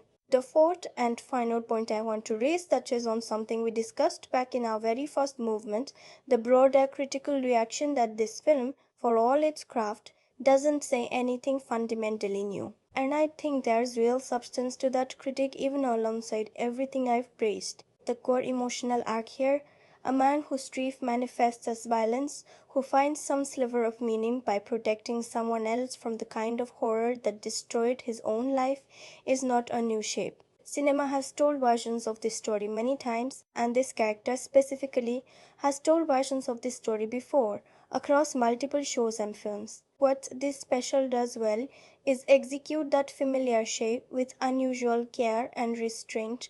What it doesn't do is reshape it into something we haven't seen this character do already. I don't think that's a fatal flaw, and I don't think it's the same as saying the film has nothing to offer, which is how some of the harsher reactions framed it. But I think it's fair to say that this film's achievements are achievements of execution and tone rather than of original storytelling. It tells a story we've encountered before and tells it better than most versions of that story get told. But it doesn't in the end ask a genuinely new question. For a character this established with this much history behind him, I think there's a reasonable case that a final chapter, and this is being positioned in some ways as exactly that, might have earned more by reaching for something the character hasn't grappled with before rather than refining something he already has. So, where does that leave us? I'd say each of these four things, the visual effects stumble, the pacing trade off, the underused supporting cast, the thematic familiarity, are real and worth naming honestly. But I'd also say none of them, on their own or together, undo what the film does in its strongest moments. Their texture rather than structural failure, the kind of flaws that exist in the margins of something that, at its center, still works. And it's that center. What this film is actually trying to say underneath all of this that I want to turn to next. Strip away everything we've talked about so far, the production history, the choreography, the performance, even the flaws, and ask yourself a simpler question. What is this film actually about? Not what happens in it, what it's about. And I think if you sit with it long enough, the answer is something quieter and sadder than revenge or redemption, the two words you'd expect to see on a poster for something with this title. What this film understands is that an ending doesn't end anything. That's the idea sitting underneath everything else, and once you see it, it's hard not to see it everywhere. Frank completes his mission before the story even begins. Every person connected to his family is dead, gone, accounted for, finished. And what does that completion give him? Nothing. Less than nothing. It gives him an apartment full of ghosts and a body he can no longer stand to be inside. Here is what I keep returning to with this film. It treats revenge not as a door that closes behind you, but as a room you never actually leave. You can finish the task. You cannot finish the feeling that sent you toward it. And then the film does something quietly devastating with that idea. It shows you what revenge looks like from the other side almost immediately. Ma Gnucci isn't introduced as a villain reactivating an old threat. She's introduced as someone standing exactly where Frank stood years ago, someone whose family has been taken, whose grief has curdled, who has decided that the only response to an unbearable loss is to make someone else feel it too. The film doesn't say this directly. It doesn't need to. It just places these two people in a hallway, facing each other, both of them hollowed out by the exact same kind of wound, and lets you feel the horror of recognizing that one of them is about to do to the other exactly what was done to them. Think about what that means. This isn't a story about a hero and a villain. It's a story about two versions of the same grief arriving at different points along the same road, one of them at the end of that road having already done what the other is only just beginning. And the film doesn't pretend Frank gets to stand outside that cycle looking down on it. He's not above it, he's just further along it. That, I think, is the quiet, uncomfortable truth this film keeps circling back to. That the line between a person destroyed by violence and a person who becomes violence is not a line at all, it's a direction. And once you're moving along it, stopping is the hardest thing in the world. There's a second idea running underneath that first one, and it has to do with what gets left behind. We talked earlier about the chaos that filled Little Sicily once the Nucci family is gone, the way removing something doesn't automatically make the space it leaves behind better, only available. I think that idea extends past the neighborhood and into Frank himself. His mission was the thing holding his life together, however violently, however unsustainably, and when it's gone, what fills that space isn't peace. It's the same chaos we see in the streets outside, hallucinations, self destruction, a kind of internal little Sicily where nothing is governing anything anymore. The film draws a quiet, unspoken parallel between the neighborhood falling apart without the structure that used to hold it together, however corrupt that structure was, and a man falling apart without the mission that used to hold him together, however unsustainable that mission was. Vacuums, the film seems to be saying, don't stay empty. Something always moves in. The only question is what. What strikes me most, though, is how the film locates its emotional center not in anything Frank does, but in what he sees, specifically in the hallucinations of his children. We talked about how these appear without any of cinema's usual visual signaling, no wavering edges, nothing marking them as not real. And I think that choice is doing thematic work, not just stylistic work. By refusing to separate the hallucinations from reality visually, the film is suggesting that for Frank, there's no separation. His grief isn't a chapter of his life he's working through. It's the operating system everything else runs on. The world he moves through during the day and the world of ghosts he can't escape at night aren't two different places. They're the same place, just lit differently. And here's where I think the film says something genuinely worth sitting with, something that goes beyond this character, beyond this franchise, and touches something true about grief in general. The film never suggests that Frank's grief is something to be solved. It doesn't offer him closure in any traditional sense. What it offers him, instead, is a reason to keep moving despite the grief, not instead of it, not as a replacement for it, but alongside it, carried with him. The way you'd carry something too heavy to put down, but too important to leave behind. Think about how rare that is in this kind of story. Most films built around the grieving protagonist eventually offer some version of letting go, a moment where the weight lifts, where the ghosts fade, where the character is, in some sense, healed. This film doesn't offer that, and I don't think it's interested in pretending that's how grief like this actually works. What it offers instead is smaller, and I'd argue more honest. Not healing, but company. Not an ending to the pain, but a reason, found in someone else's pain, to keep carrying your own. There's a recurring visual idea too, that I think reinforces all of this without ever stating it outright. The idea of enclosed spaces. The apartment, the stairwell, the hallway where Frank and Ma Gnucci meet, the building itself, which becomes by the film back half almost a character in its own right, something Frank has to move through floor by floor rather than simply in. There's something almost architectural about how this film visualizes grief as a structure you're trapped inside with no door leading directly outside, only floors leading further down toward the street, toward other people, toward the only kind of exit this film seems to believe actually exists, not escape, but contact, not getting out of the building, but reaching the people inside it who need you. What this film understands in the end is something that has nothing to do with capes or code names or one last anything. It understands that the people most broken by violence are often the ones still standing closest to it. not because they want to be, but because it's the only language they have left that the world seems to respond to. And it understands that the smallest gestures, noticing someone else's pain, however briefly, however imperfectly, don't fix anything. They don't undo what's been lost, but they're not nothing either. Sometimes the film suggests not nothing is the most anyone gets, and sometimes, for someone standing exactly where Frank is standing, not nothing is enough to take one more step. That's the emotional core I kept returning to, long after the credits ended. Not the action, not the title's promise of finality. Just two people, both hollowed out by the same kind of flaws, walking toward each other from opposite ends of the same road, and the quiet, unresolved question of which direction either of them is actually capable of turning around.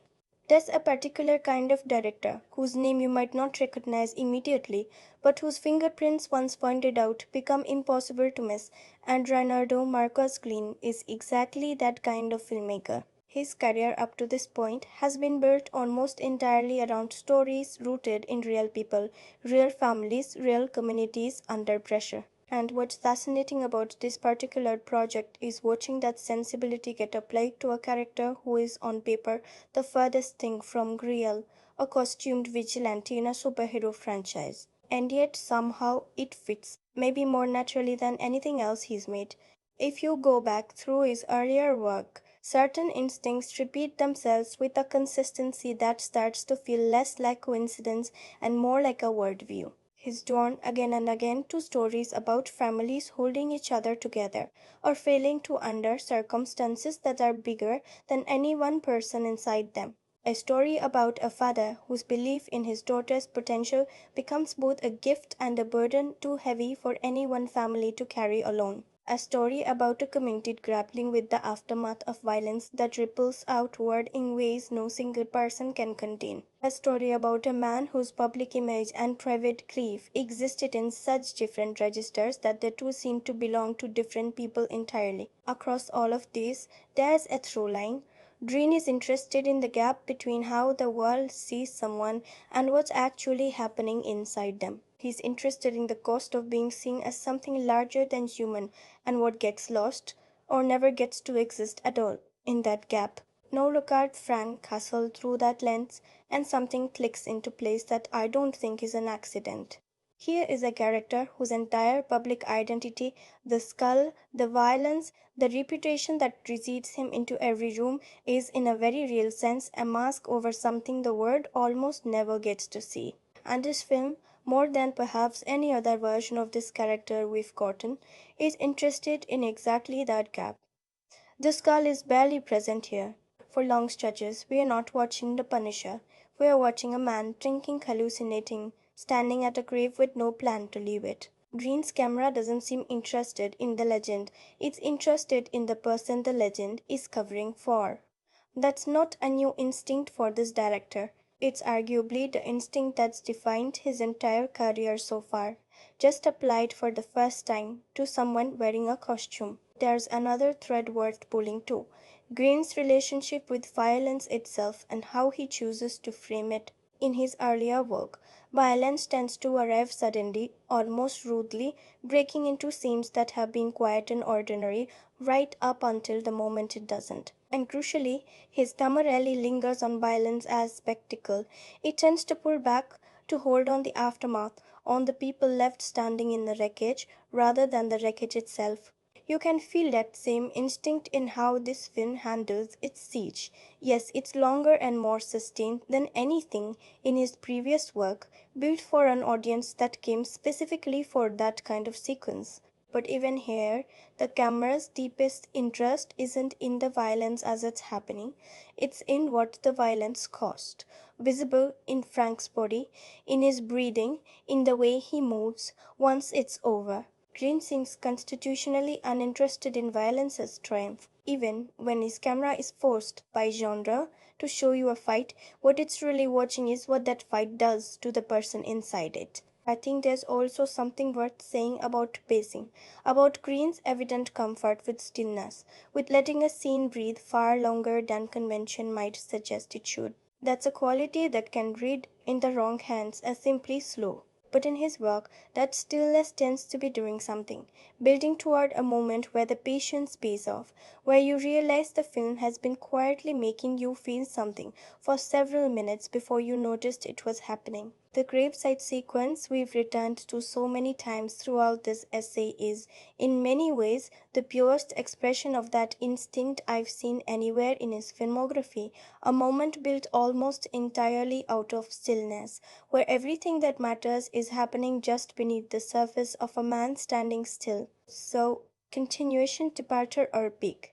I think the honest answer is that it's a little bit of all three, and that's part of what makes it such an interesting addition to his body of work. It's a continuation in the sense that every theme we've just discussed, the gap between public image and private grief, the refusal to romanticize violence, the patience, the interest in what people owe each other inside families and communities, is present here in recognizable form. It's a departure in the sense that this is, by a significant margin, the most overtly genre driven project he's made, operating inside a franchise with its own established expectations, visual language, and audience. And I'd argue it might be something close to a peak, at least in terms of compression, because everything that usually takes him a full feature to build here has to happen in under an hour, and largely does. What does watching this film teach you about how this filmmaker sees the world?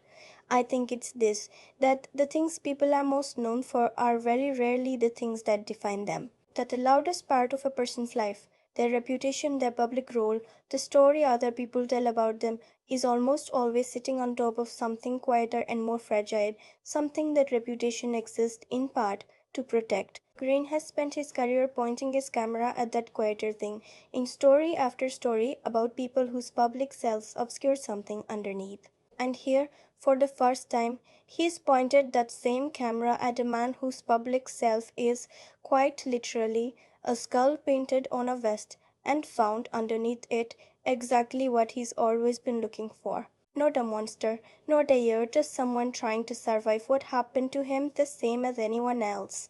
And it's that question of what this film inherited and from where that I want to turn to next. Because this isn't the first time cinema has tried to look underneath a violent man and find someone grieving. It's part of a much longer conversation, one this film is joining whether it knows it or not. Every chapter in a long running story carries two kinds of weight, the weight of what it's saying on its own terms, and the weight of where it sits in something much bigger than itself. And this film sits in a particularly interesting spot because it exists at the convergence of three different threads, each pulling it in a slightly different direction. The first thread reaches all the way back to where this character's screen journey began, to a series that for many of the people watching today was their first real introduction to Frank Castle as something more than a name from the comics. That show told a complete story in its own right about grief and vengeance and what's left of a person once both of those things have run their course. And then it was gone, cancelled in a wave of corporate decisions that had nothing to do with the quality of the work itself, leaving behind exactly the kind of unfinished feeling we talked about back in our first movement, a character whose story felt like it had been cut off mid-sentence. The second thread is more recent, the character's return as part of Daredevil Born Again, where Frank existed within a much larger ensemble. His presence felt rather than centered, a piece of a bigger puzzle rather than the whole picture. That return mattered enormously to audiences, but by its nature, it couldn't give this character the kind of focused attention his story seemed to be asking for. He was back, but he was also, in a sense, still waiting. And the third thread is the one pointing forward, because this special exists, in part, as a bridge. It's positioned as the thing that happens between one appearance and the next, setting the stage for Frank's presence in an upcoming Spider Man film, where audiences will encounter him again, presumably carrying forward whatever this 50 minutes leaves him with. It's a strange kind of narrative responsibility for a story to carry, to exist on some level as connective tissue. A chapter whose job is partly to get a character from one point to another. Here's what I find genuinely impressive though. Despite carrying all of that connective weight, closing a loop from the cancelled series, picking up a thread left dangling by Born Again, and setting up an appearance still to come. This film never feels like it's primarily about any of those obligations. It doesn't feel like a transitional episode whose main purpose is logistics. Everything we've spent this entire essay discussing, the grief, the graveside, the hallucinations, Ma Gnucci, the siege, the quiet ending, all of that exists as the actual content of the story, with the franchise connections woven in around the edges rather than driving the center. That's a genuinely difficult balance to strike, and I think it's one of the quieter achievements of this whole production. Does it deepen what came before or simply repeat it? I'd argue it deepens, but in a specific, almost surgical way.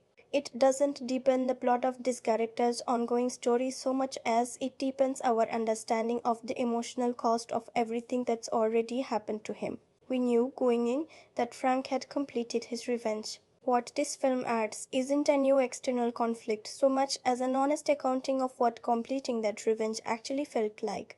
The price that doesn't show up in a body count. The part of the story that usually gets skipped over in favor of moving on to the next threat. In that sense, this isn't really more Punisher story in the sense of new plot. It's the emotional footnote that every previous chapter of this character's journey has been quietly owed. What does it add to the larger conversation around this character? I think it adds permission within this franchise for a story about this character to be primarily about grief rather than primarily about violence, even while violence remains very much present. That's not nothing. It suggests a willingness, at least in this corner of the MCU, to let a character's interior life take precedence over plot mechanics, even within a format as compressed and genre coded as a 50-minute action special. And how does it shape what comes next? Honestly, I think the most interesting thing this film does for Frank's future isn't anything specific that happens in its plot. It's the emotional baseline it establishes before he appears again. Whatever state we find him in during his next appearance, this film ensures that audiences carry with them the memory of exactly how close he came to not being there at all, and exactly what it took, what specific small human moment to bring him back from that edge. That context doesn't disappear just because the next story he appears in might be lighter, or busier, or focused on someone else entirely. It sits under him now, the way grief itself sits underneath everything else in this film. Whatever comes next for this character, it arrives carrying the weight of what we've just spent this essay sitting with, and that I think is this film's most lasting contribution to the larger story it's part of. No film exists in isolation, and this one, for all its specificity, for all the ways it feels tailored to this exact character at this exact moment, is clearly in conversation with a much longer lineage of stories. Cinema rarely tries something entirely new. What it does again and again is take something familiar and turn it slightly, just enough to let you see it differently. And I think that's exactly what's happening here. The most obvious lineage this film belongs to is the cinema of the returning soldier. Stories about men who came home from war carrying something the world around them has no framework for. You can trace that lineage back decades through films about veterans who find civilian life unbearable, who discover that the skills and instincts that kept them alive overseas have no peaceful outlet at home, who end up channeling everything they were trained to be into violence against the world that welcomed them back without ever really making room for them. This film inherits that tradition directly. Frank Castle has always been at its core a version of that story. But where a lot of films in that tradition focus on the descent, the gradual process by which a person becomes capable of violence, this film picks up after that descent is already complete. It's less interested in how someone becomes this.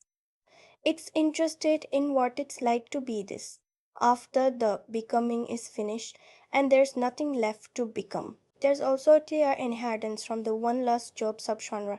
Stories about someone pulled back into a life of violence for what's framed as a final time, often against their own better judgment, often at enormous personal cost. That subgenre tends to be propulsive, plot forward, built around the tension of will they get out clean this time?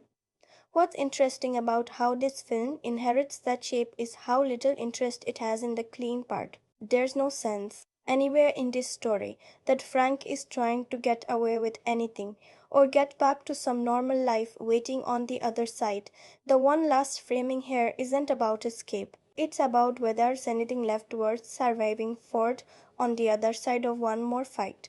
Then there's the confined space action tradition. Stories that strip away geography and reduce conflict to a single building, a single set of stairs, a single corridor that has to be fought through floor by floor. This is a tradition this character's screen history is itself deeply tied to. Some of the most celebrated sequences in this corner of the Marvel Universe have been built around exactly this kind of spatial compression.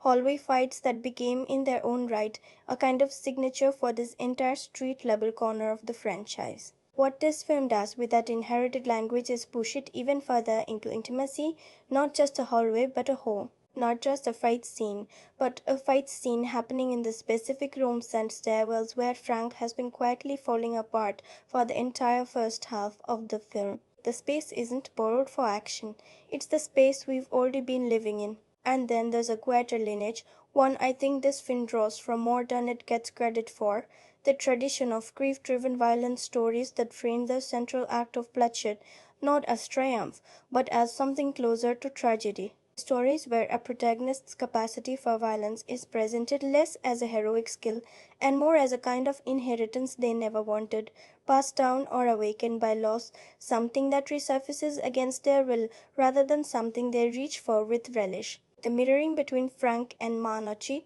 two people standing on opposite ends of the same wound, one of them already having done what the other is only beginning, echoes a structure that's appeared before in cinema that takes revenge seriously as a subject rather than treating it as simple entertainment. Stories built around the idea that an act of vengeance doesn't end a cycle, it just hands it to someone else who then has to decide what to do with it. What's this film joining then, and what does it say that those earlier films couldn't? I think the honest answer is that it's not saying anything those traditions haven't said before, in some form. What it's doing instead is saying it from inside a context that almost never allows for this kind of tonal honesty.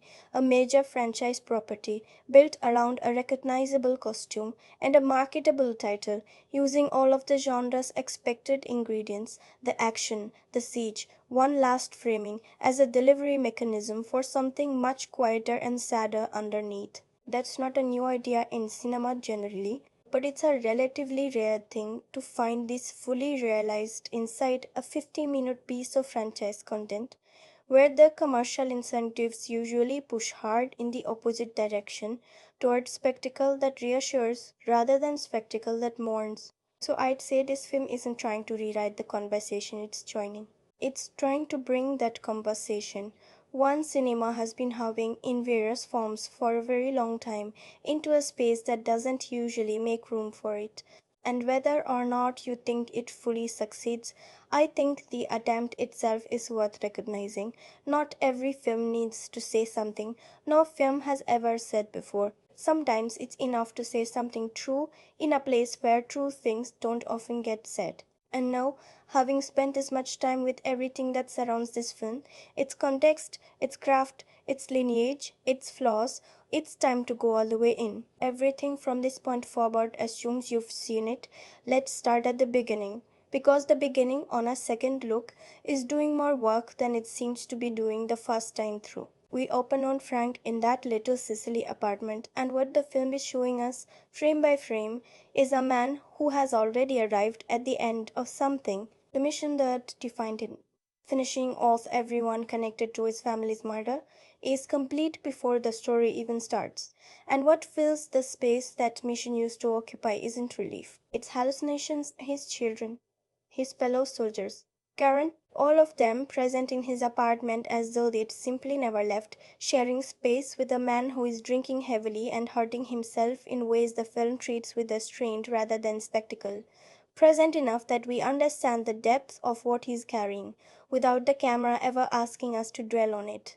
And then comes the moment that I think is the true turning point of this entire film. Not the siege, not the ending, but this. Frank locks away his gear, the vest, the symbol, everything that has defined his second life for years, put away like tools after a job that's finally finished, and he goes to his family's graves.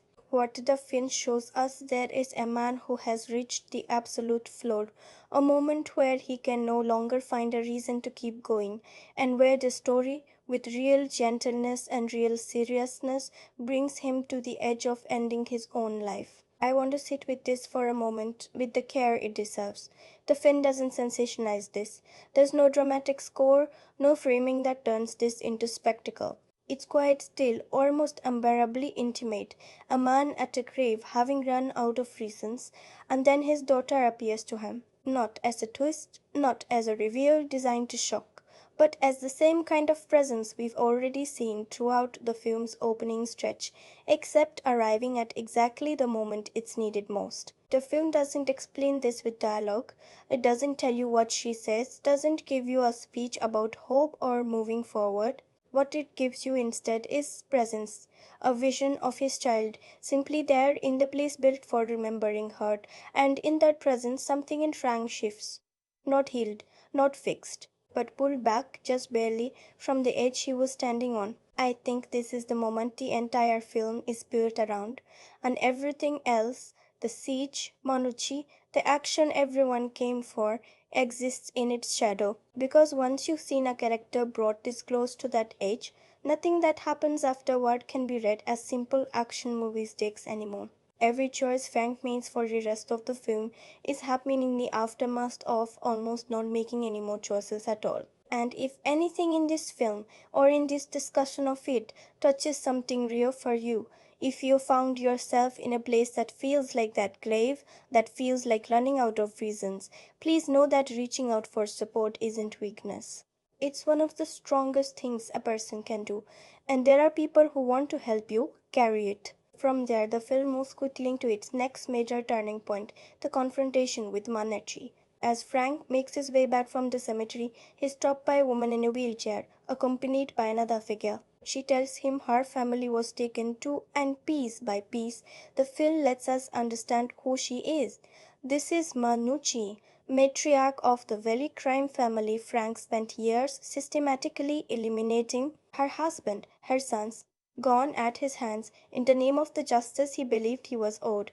And now she's here, grieving in the exact way he once grieved, and she tells him, without raising her voice, that this isn't over, that people are coming, that he will be made to suffer the way she has suffered. What's the twist here? If there is one, I don't think it's a broad twist in the traditional sense. Nothing about who she is or what she wants is hidden from us for very long. The twist is emotional. It's the recognition that Frank isn't being confronted by a villain in the way the genre usually frames things. He's being confronted by a mirror. Someone standing exactly where he stood years ago, having lost everything and choosing, as he once chose, to turn that loss outward toward someone else. And then the film widens out just briefly to show us what's happened to little Cicely in the absence of the family Frank destroyed. With no one, however corrupt, holding the neighborhood's criminal element in check, it's been overrun. Thugs roaming openly, robbing and beating people in broad daylight, with nothing and no one to stop them. This isn't a separate broad thread, it's the direct consequence of Frank's victory, the vacuum his revenge left behind, now filling with something worse.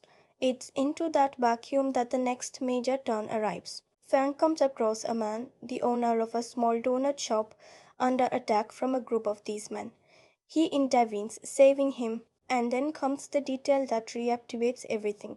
The man's daughter is still inside, trapped with more of these men around her. And just like that, without ceremony, without a suiting up sequence, without any of the genre's usual signaling, Frank is back, not as a triumphant return, as an instinct that survived even his own despair. What follows is the siege, the 15-minute sequence that's become, for a lot of viewers, the thing this film is most known for. Frank fights through the men Ma Gnucci has sent, moving through his own apartment building, the same hallways and stairwells we spent half the film learning the texture of, up toward the roof and then back down to the street, the hard way, through whatever's in front of him rather than around it. I won't dwell again on the choreography or the visual craft of this sequence, since we've already spent real time on that.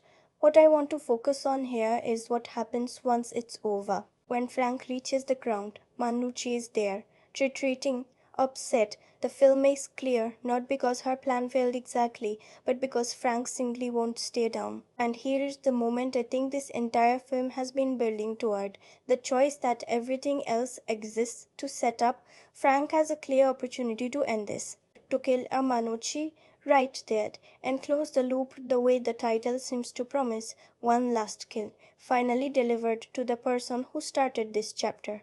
He doesn't take it. Instead, he sees something else. A group of men about to hurt a child, a girl named Charlie and her family at a nearby corner shop, and Frank walks away from Ma Gnucci, lets her go, lets that thread remain unresolved, and goes to Charlie instead. He fights through the men threatening her and her family and saves them. I think this is the choice the entire film has been quietly arguing for without ever stating it outright. Remember everything we talked about regarding the mirror between Frank and Martinucci? Two people, both hollowed out by the same kind of loss, standing at opposite ends of the same road. Here, at the moment where Frank could become, fully and finally, what she already is, someone who completes their revenge no matter the cost. He doesn't. He chooses the child in front of him over the reckoning behind him. He chooses presence over completion. And in doing so, he leaves Manucci's story unresolved, which I'd argue is exactly the point. This was never really a story about whether Frank could finish something. It's a story about what he chooses when finishing and helping can't both happen. And for the first time in this entire 50 minutes, he chooses the second one. What happens next is, for me, the single most quietly devastating moment in the entire film.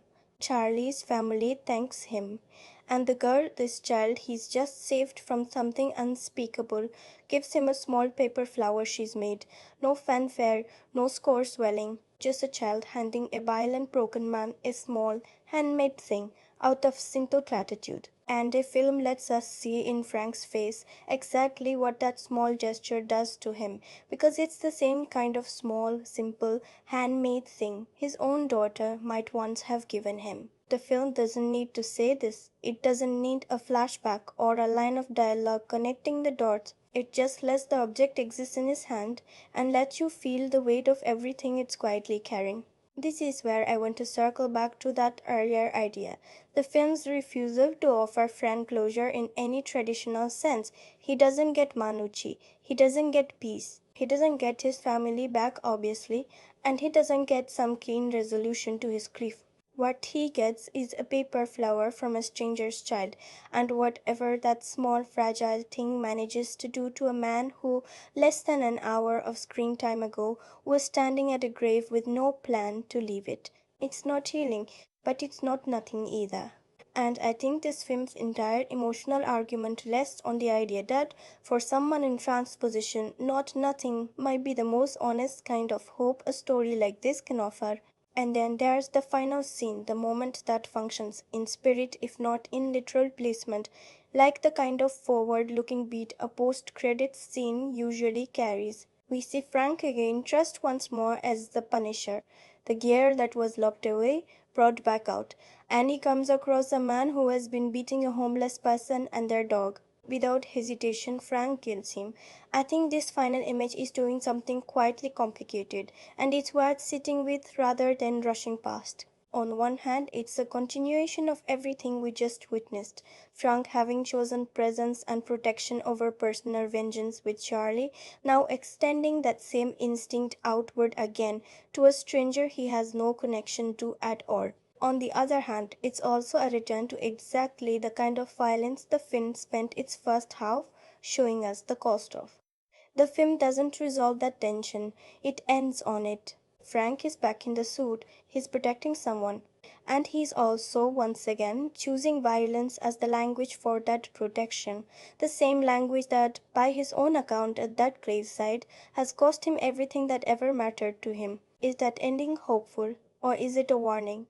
I genuinely think the film wants it to be both, held at the same time without resolving into either. It's hopeful in the sense that Frank found something, however small, however fragile, worth continuing for. It's a warning in the sense that the thing he's continuing toward is the exact same cycle that hollowed out the woman he just walked away from. The film doesn't tell you which reading is correct, and I don't think it's supposed to. I think it wants you to leave carrying both at once, the way Frank, presumably, will carry both at once into whatever comes next for him. As for Farjoring, looking back, that early needle drop, Mother, pedantic, playing over Frank's collapse in the film's opening minutes, takes on a different weight once you've seen where the story goes. At the time, it reads as tone setting atmosphere. In hindsight, it feels almost like the film telling you, from its very first moments, exactly how close to the edge this story was going to take its central character, and that the violence we'd see later wouldn't be separate from that collapse, but an extension of it. And in terms of wider connections, the film does carry nods to this character's broader history within this corner of the Marvel universe, gestures toward the Defenders verse that longtime followers will likely recognize, threads connecting back to other corners of this world without this special needing to explain or resolve any of them. They exist here the way Curtis and Karen exist here, as reminders of a larger world this story is part of, without pulling focus from the much smaller, much more intimate story actually being told. So, my own emotional reaction walking out of this, I didn't feel triumphant. I didn't feel the kind of satisfaction a title like One Last Kill seems to promise. What I felt was something closer to the feeling you get watching someone you care about take one more step after you genuinely weren't sure they were going to take any more steps at all. Relief, but a fragile kind. Relief that doesn't erase the fear that came before it. I think that's exactly the feeling this film is built to produce, and I think it earns it, even with everything we've discussed about where it falls short. It took a character defined for almost a decade by his capacity for violence and found, underneath all of that, someone simply trying to survive being alive. And it let a paper flower mean more than any gunfight in the entire 50 minutes. That's where the story ends. What I want to do now is step away from the film itself entirely, away from analysis, away from craft, away from everything we've spent this essay examining, and talk about what this film actually left behind in me as a person who sat with it. I want to step away from all of it now, the production history, the framing, the choreography, the lineage, even the spoilers we just walked through together. I want to talk about what actually stayed with me in the days after I finished watching this, when none of that analysis was running through my head anymore, and all that was left was the feeling itself. The moment that hasn't left me isn't the siege. It isn't the apartment building, or the roof, or any of the 15 minutes of violence that this film will probably be remembered for by most people who watch it. It's the paper flower, that small handmade, almost nothing object passed from a child's hand into the hand of a man who, less than an hour earlier, had been standing at a grave with no plan to leave it. I keep coming back to how little the film asks of that moment, technically speaking. No music swelling, no dialogue explaining what it means, just an object and a face and the space between them. And somehow that's the image that stayed lodged in me, longer than any gunfight, longer than any of the craft we spent so much time admiring. I think what gets to me about it is how small it is, set against everything else this film is carrying. We're talking about a story that opens with a man at the edge of ending his own life. A story about a woman whose entire family was destroyed, standing in a hallway, promising to do the same to the man who destroyed it. A story that ends with violence again, the cycle, unbroken, just redirected. Against all of that weight, the thing the film chooses to leave you with is a piece of paper folded into the shape of a flower by a child who has no idea what it means to the person receiving it. And somehow that's not a letdown, it's the whole point. The film spends nearly 50 minutes building towards something enormous and then hands you something tiny and trusts that tiny thing to carry all of it. Did it change how I see something? I think it did, and not in a way I expected going in. I came to this expecting, if I'm honest, to think mostly about violence, about how this character has always used it, what it costs him, whether this version of that story would say anything new about it. And the film does engage with all of that. But what I actually walked away thinking about most was grief. Specifically, the particularness of grief that's gone on so long, it stops looking like grief to the outside world. Frank's grief, by the time their story begins, doesn't look like sadness anymore. It looks like violence. It looks like drinking and self destruction, and a man nobody would describe as grieving if you saw him on the street, because grief by this point has put on a different costume. And I think this film made me consider, more than I expected to, watching something with this title. How many people might be walking around carrying something that looks nothing like grief from the outside, while being entirely grief on the inside? How easy it might be to misread someone's hardness, their distance, their edges, as anything other than what it actually is, a wound that's been open so long it started to look like a personality. That's not a comfortable thought to sit with, but I don't think this film is interested in being comfortable. I think it's interested in being honest, and sometimes honesty and comfort don't arrive together. Would I return to it? I think I would, though probably not often, and probably not casually. This doesn't feel like a film built for rewatching the way some films are, where you return to enjoy something familiar, to revisit a feeling you liked having. If I came back to this, it would be for something closer to what brings people back to certain pieces of music that they know will make them feel something heavy, not because the heaviness is enjoyable exactly, but because there's something valuable in being reminded, occasionally, of what that heaviness feels like. In being reminded that other people, even fictional people, even people wearing a skull on a vest, carry things that look, from the outside, like strength, and are actually something much more fragile underneath. What kind of person will carry this film with them after the credits end? I think it's someone who's ever been at the end of something, not necessarily the end this film depicts so directly, though if that's where you are, please genuinely reach out to someone, because you deserve support and you don't have to carry that alone. But any kind of ending, the end of a relationship that defined you, the end of a version of yourself you didn't realize you were holding on to until it was gone. The end of a fight you'd been having for so long that you forgot what you were like before it started. I think this film speaks most directly to people who know what it feels like to finish something and discover that finishing it didn't fix anything. That the empty space where the fight used to be is its own kind of problem, one nobody warns you about. And I think it also speaks to anyone who's ever been on the receiving end of a small, simple gesture at exactly the moment they needed it most.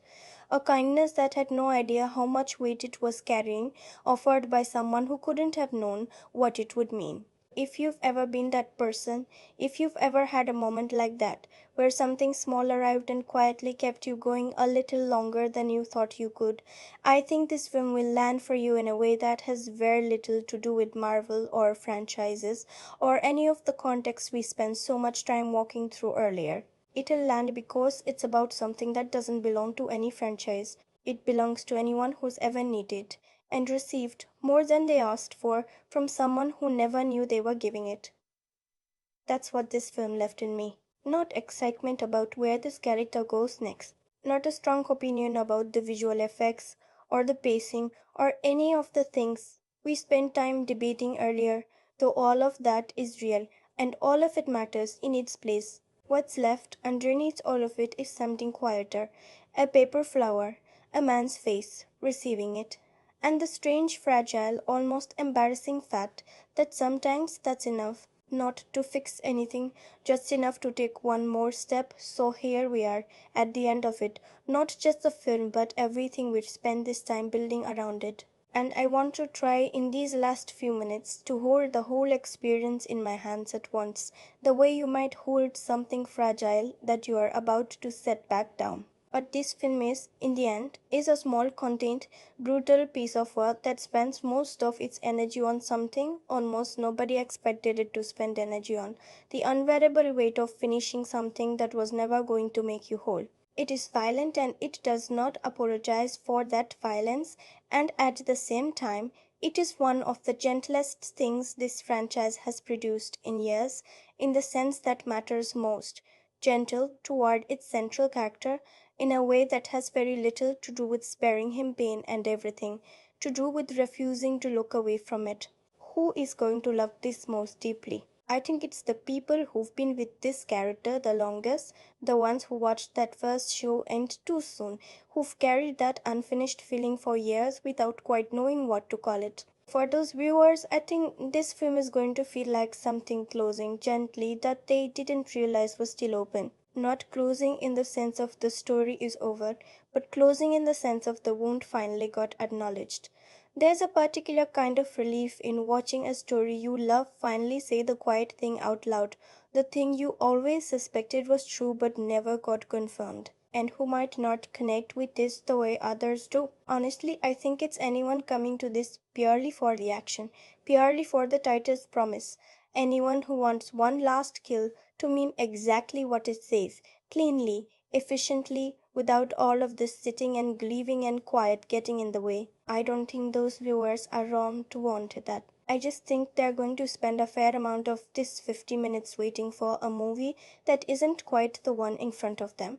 And depending on how patient they're feeling that day, that gap might read as profound, or it might just read as slow. Both reactions are valid, they're just measuring the film against different things. Cinema streaming or something to own? Given how this exists, a Disney Plus special presentation, never intended for theaters, the question almost answers itself in terms of format. But I'd say this isn't a film you put on in the background. It asks for the kind of attention you'd give something in a theater, even if you're watching it on a couch at 11 at night. If you can give it that close the door, put the phone down, let the quiet stretches actually be quiet, I think it earns that attention. If you can't, if it's competing with something else for your focus, I think it will feel thinner than it actually is, because so much of what makes it work is happening in the spaces between things, and those spaces are easy to miss if you're not fully there. As for the rating, I gave this a 6.2 out of 10, and I know after everything we've just spent talking about, that number might look low against how much I clearly responded to certain parts of this film. So let me try to explain it honestly. The 6.2 isn't a measure of how much this film moved me.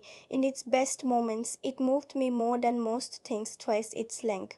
The 6.2 is a measure of the whole thing, flaws included, the visual effects stumble, that's impossible to unsee once you've seen it, the supporting characters who never quite get to exist as people, the sense that structurally this is a familiar shape wearing an unusually thoughtful coat. Here is the one true sentence I think earns that number. This is a film whose ceiling is much higher than its floor, and a 6.2 is what you get when you average a handful of genuinely extraordinary minutes against a runtime that around them is merely good.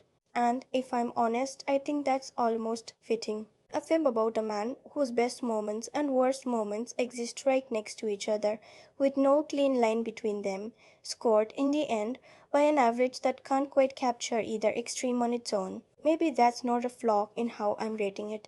Maybe that's just what it feels like to rate something honest. If this film were a final shot, and in a way for this version of this character for now it kind of is, I think it would be that paper flower held in a hand that less than an hour ago didn't think it would be holding anything ever again. Not a triumph, not a resolution, just a small, undeserved, unearned kindness received by someone who happened to be standing close enough to receive it. Cinema rarely ends on something that small. And I think that's exactly why this one does. Thank you for spending this time with me, for sitting through all of this the way we sat through the film itself, slowly, without rushing toward the end. This is exactly the kind of attention this channel exists for, and getting to share it with you, whoever and wherever you are, is the whole reason any of this is worth doing. if something in this essay landed for you, a scene, an idea, a way of looking at this film you hadn't considered before, I'd love to know what it was. That's genuinely what the comment section is for here. Not arguments about ratings, though you're welcome to disagree with mine, just a space to talk about what stayed with you. So here's what I'd love to hear from you. First, was there a moment in this film, big or small, that hit you in a way you didn't expect going in? Second, do you think Frank made the right choice, walking away from Ma Gnucci the way he did? And what do you think that choice says about where his story goes from here? And third, a little more personal. Has there ever been a moment in your own life where something small, almost nothing, arrived at exactly the right time and quietly kept you going a little longer than you thought you could? I'd love to read those if you are willing to share them. If this kind of essay is something you want more of, slow, patient, a little obsessive about the small things, consider subscribing. And if you found something worthwhile in this one, a like genuinely helps more than you'd think. As for what's next, we're going to be sitting with another film soon, one that couldn't be more different in tone, but that I think shares something quiet underneath, the way so many films do once you start looking for it. I'm looking forward to bringing that one to you. That is the Cineflux. I will see you in the next one.